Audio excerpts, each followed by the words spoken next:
Some had queued for 3 hours to cheer on their leader, who was the darling of these party activists, and they didn't seem to mind or notice that he trashed the negligence of past Tory and Tory-led governments for shirking the big challenges he was now taking on. After decades of drift and dither, this reforming government, this can-do government, this government that got Brexit done, that's getting the COVID vaccine rollout done, is going to get social care done. And we are going to deal with the biggest underlying issues of our economy and society, the problems that no government has had the guts to tackle before. And I mean the long-term structural weaknesses in the UK economy.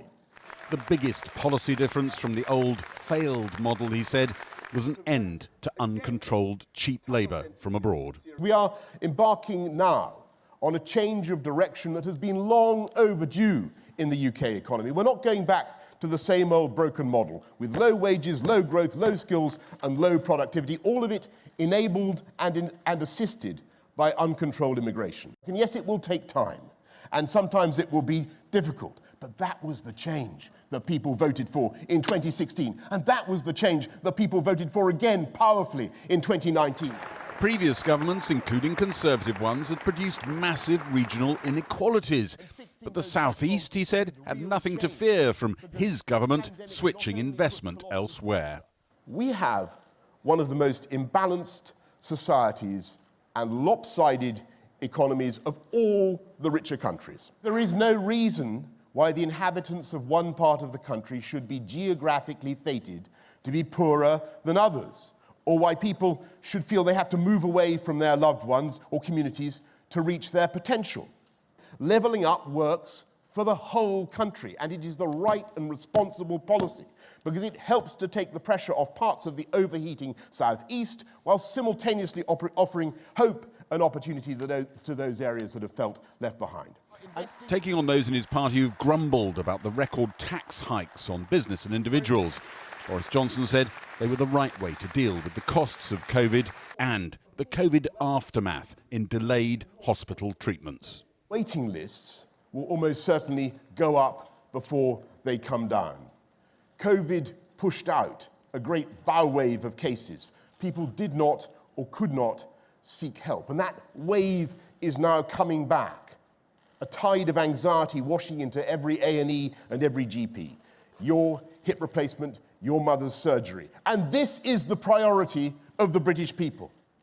Does anyone seriously imagine that we should not now be raising the funding to sort this out? Is that really the view of responsible Conservatives? I can tell you something. Margaret Thatcher would not have ignored the meteorite that has just crashed through the public finances. She would have wagged her finger and said, more borrowing now is just higher interest rates and even higher taxes later.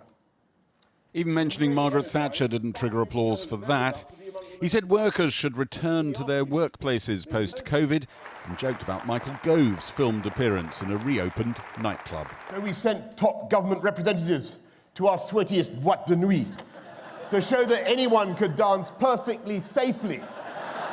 And wasn't he brilliant, my friends? Let's hear it. Let's hear it for John Bon Jovi. Much of the speech was a torrent of jokes and wordplay. This on the new strategic alliance with the US and Australia. An idea so transparently right that Labour conference voted overwhelmingly against it. And I know there has been a certain raucous caucus from the anti-AUKUS caucus. This speech was designed to cheer and entertain, but also straddle a huge expanse of political terrain.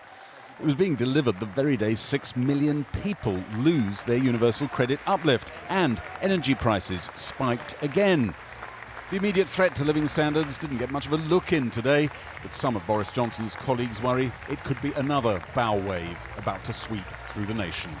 Gary Gibbon, Channel 4 News, at the Conservative Party conference in Manchester.